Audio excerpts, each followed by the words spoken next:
Good evening, Mr. D'Souza. My name is Tommy Raskin. I'm a freshman here. I'm in the Amherst Political Union. It's one of the groups that put on this event. We want to thank you again for coming out. After World War II, the white middle class soared to prosperity as a result of bills like the GI Bill. And African Americans who were coming home from war didn't get those benefits simply because they were African American. The U.S. Department of Veteran Affairs denied African Americans access to those benefits simply because of their race. And you are correct in saying that no one today dealt with that particular issue. With that being said, however, there was wealth amassed as a result of those programs that still exists today. And when I think of your example about an individual who works as a janitor and sees people dining in a beautiful cafe walking home from work, I want to ask you, do you think any of that indignation, given certain circumstances, might actually be justified simply because there have been systematic blocks in people's way throughout American history, not ending with slavery, not ending with the Jim Crow laws, not ending, some would say even today, we still have housing discrimination, all of which is to say, you found that during the Cold War era, there was a massive boom in the white middle class's prosperity, and you just didn't have that among African Americans, not because they weren't meritorious, but because they were discriminated against. That's my first question. If you don't mind, I just want to ask you one more about the enemy from within.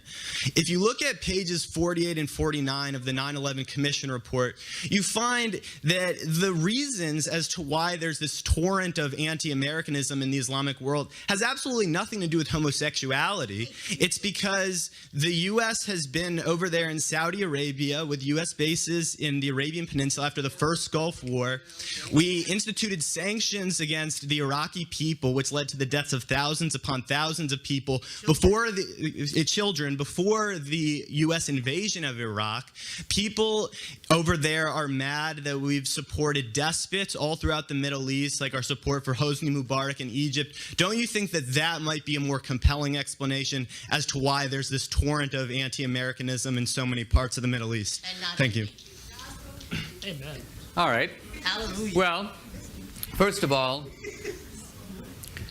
Iraq, I thought, had nothing to do with 9/11. When Bush invaded Iraq, there was a chorus that said, the Iraqis have nothing to do with 9/11. Why are you invading Iraq? But now apparently I hear from you that the long effect of sanctions from the first Gulf War was in fact creating Islamic militancy in Iraq. Actually, I think you're wrong about that. I agree with the view that Iraq had nothing to do with 9/11. So here's what I'm getting at. I don't really want to, I've read the 9/11 report cover to cover, including pages 48 and 49. Bin Laden himself issued an open letter to America dated 2002. You might discover the motives of Bin Laden a little better from reading Bin Laden than from reading the 9/11 report. Right after the 9/11, Bush called the terrorists cowards. They might have been a lot of things, but they weren't that. Very often, if you want to understand people from another culture, listen to them. Don't just listen to your own prejudices. So I agree, it may be discomforting for you to think that the radical Muslims are upset not merely at American soldiers in Saudi Arabia, but also about the massive spread of American popular culture into the rest of the world. Right now, there is a powerful idea going across Asia, Africa, and South America, which says modernization, yes, Westernization, no. This is not Muslims. These are Hindus and Confucians, and these are all kinds of people who say, we want modernity, we want technology, we want cell phones, we want iPads, but there's a lot of things about Western culture we do not like. When the Sochi Olympics were happening recently, there was a quotation attributed to Putin where he said, gays are welcome, but leave our children untouched. I mention this only to suggest that this is a widespread attitude in non-Western cultures. You may not like it, but part of education is being willing to listen to things that you don't like and trying to figure out what you do about them. So the worst kind of ethnocentrism is to project your own fantasies about other cultures onto them. So you don't want America to invade Iraq? Don't pretend that's what upsets the Muslims. That's what upsets you. So protest all you want. You don't like the World Trade meetings? Go protest against them. But you won't see a lot of Indians and Chinese protesting over there, except maybe Arundhati Roy. But the truth of the matter is most Indians and Chinese like foreign companies and stand in long lines when Nike and Oracle hire. And the people from the Indian Institutes of Technology run to those companies to give them their resumes. So again, the prejudices of leftist Americans don't always correspond with the welfare of third world peoples. And that applies to Muslims as well. Now let me answer your other question, which was, remind me. Yeah, well, The first question. the first question. And I just want to say in response to the second one, I wasn't commenting about globalization from a corporate standpoint. I was talking very specifically about militaristic endeavors. With respect to the first, I was saying that after World War II, there were benefits available to white veterans that were not available to... Okay. You're talking about the present effects of past advantage, right? Correct. Okay. So let me ask, you know, we're in a very smart college. It's worth pursuing a discussion on these points. So there are Americans whose present benefits are due to past advantage. By the way, this past advantage, which is often assumed to continue with the white man, actually goes all the way back to the beginning. The American Indians who were here first, right, had a huge advantage. We presume that they owned the whole country. Now, by the way, let's pause for a moment. How do you get to own a country?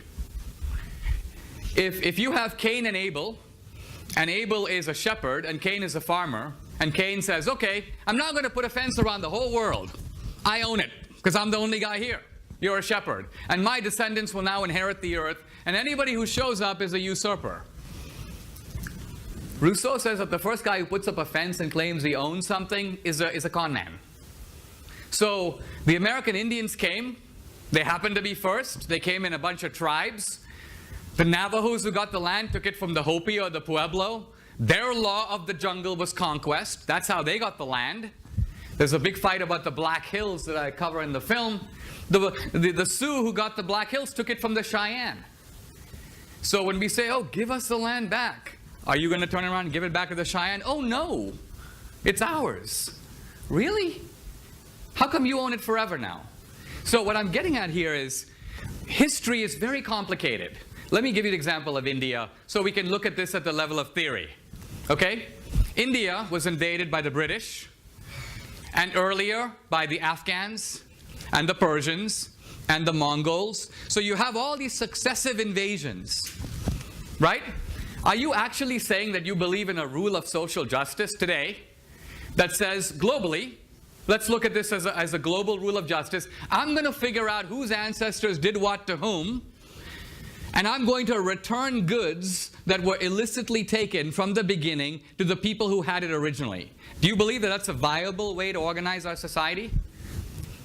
Do you believe, if I can ask you a direct question, that you are the beneficiary of white privilege here at Amherst? Yes or no? Well, yeah, and Pause. Okay. If you are, can I ask you a further question?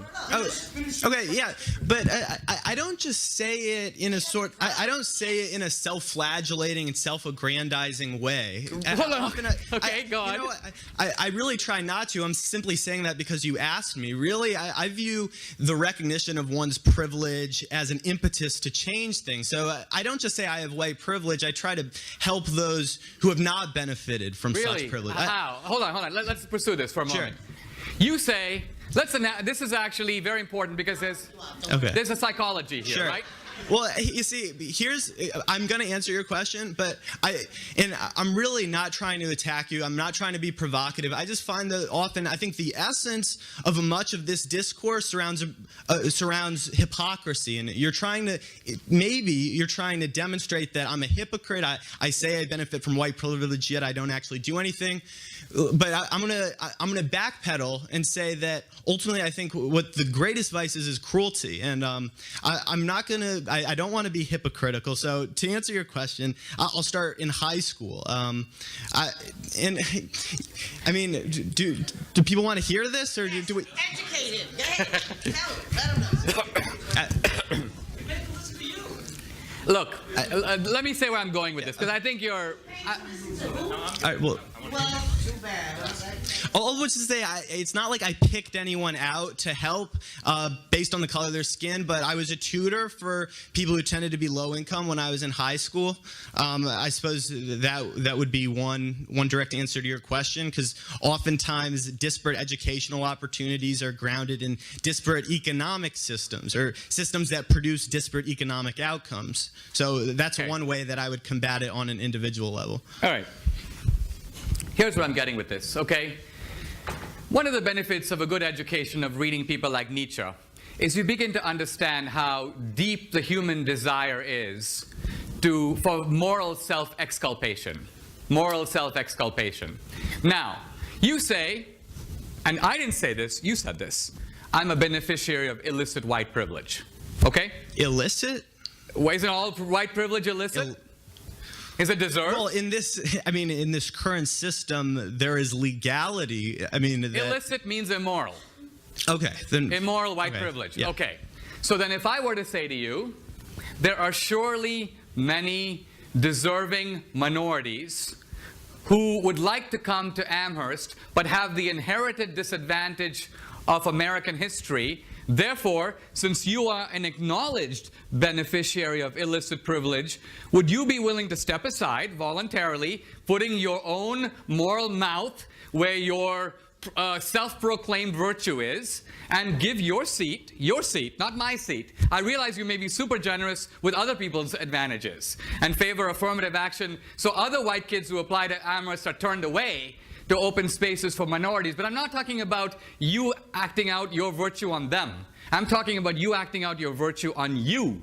Mm-hmm. Are you willing to give up your illicit seat that you don't deserve here at Amherst to make room for a disadvantaged minority? Yes or no? Okay, well, let me start here. I don't know how you got on the topic of affirmative action. By following the logic of your... No, I never said specifically that I think that race-based affirmative action is the best way to rectify the systems of injustice that... Why don't you practice it by stepping out? And why don't you go to the registrar tomorrow and tell him you want to withdraw from Amherst? Are you listening to what he just said to you? Get on. Yeah. I'm listening. Think about it. Go ahead. Okay, well, look, I'm only continuing to engage because you continue to engage with me, and I do want to hear other people's questions. But in response to that, again, what you're trying to demonstrate is that everyone's hypocritical. As someone once said, that we're all dirty up to our arms, right? We're not all perfect. None of us is perfectly morally consistent. Now, I've said absolutely nothing about affirmative action. The fact is that I believe everyone in this room is hypocritical to some degree, but that doesn't mean that we shouldn't strive for a more just and equitable system entirely.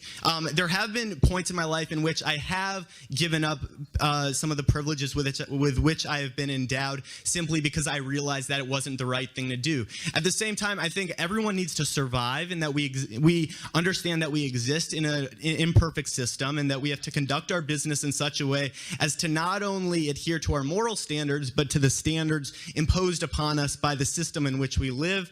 And I think that we have to be generous to people in their efforts to not be hypocritical and to do their best. But I don't think that we should totally throw away the idea that we shouldn't have those standards at all.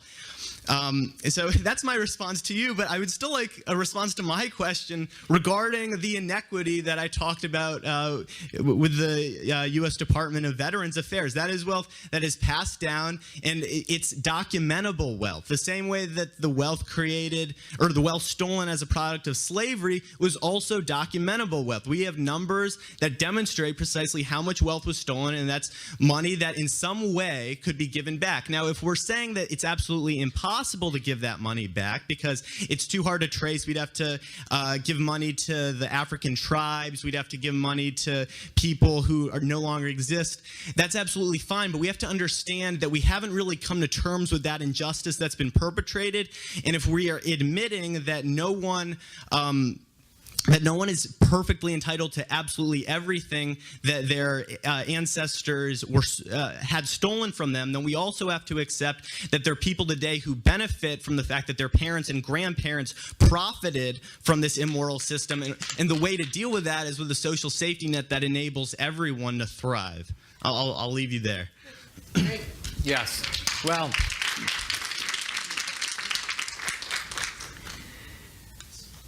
the core of the American system, this will actually answers your question directly, is that what do we do about the conquest ethic of the past? And here there are two options. There are two options. One option is we establish equal rights under the law. That was the solution of the civil rights movement, that we have had race-based discrimination, we've had racial hierarchy. Let's stop. Let's treat people according to the color of this, according to the content of their character. Equal rights under the law. Equal rights under the law. The other option, which you're defending, is you could essentially call it, let's correct for history. Let's correct for history. Let's try to find out who are the people in possession of stolen goods, and let's return it. Now, the first thing I'm trying to say is, this is a hugely controversial principle because it actually involves wrecking the freedom of a free society. You basically have to put it frankly, if we were to carry that out, go into people's homes and take their stuff, take their furniture, take their cars. You don't seem to have even the guts to do that. You don't have the moral self-confidence to do it yourself. It may be, if I am advocating a rule of social justice and I'm advocating it for the whole society, before I persuade everybody else, let's say I'm a Christian and I believe everybody should give 10% of their wealth to help the poor. And I go, you know what? The Bible says this, the Bible says that, everybody should give 10% of their wealth to help the poor. And somebody says, Dinesh, are you giving 10% of your wealth? And I'm like, actually no, but I did do some tutoring. And you go, wait a minute, aren't you advocating, aren't you saying that there is a moral duty to do this? Why don't you do it? Before you convince us, you do it. And you're like, I don't think I should do it because society is extremely complex, and I don't think I should do it unless everybody else does it. No, either you believe in it and you do it. Once you've done it, you might impress us. And then you might convince the rest of us that our wealth is also ill-gotten. But you can't do it. And I'm not trying to indict everybody of hypocrisy, only you. Because you're the one who said, I'm the beneficiary of illicit privilege. So you're a really good starting point, because I'm asking, if you're in possession of stolen goods, why aren't you willing to return them? So that's why fundamentally I see your charity. You know, during the Civil War, there was a guy who goes, I'm very happy to give, I've given 3 cousins to the war and I'm ready to sacrifice my wife's brother. That's basically your ethics. You're willing to have social justice if other people pay, but you're not willing to pay. So that's the problem. And that's the problem with the progressivism that marches behind social justice while protecting its own privileges. You know how you said, we all have to survive. Really? You have to be at Amherst to survive? You don't have to be at Amherst to survive. You have to be at Amherst to benefit. You have to be at Amherst because you're getting opportunities at this college that many other people are not getting. So if you say you believe in equal opportunity, you're a hypocrite because you are taking advantage of opportunities unavailable to others. But for you, this hypocrisy is fully justified because you are militating on behalf of the poor. But if you are against privilege, this college is privilege. So there's a glaring hypocrisy, and you will never turn your moral mirror on yourself to say, what am I doing about it? That's my point. For you, society should act before you do.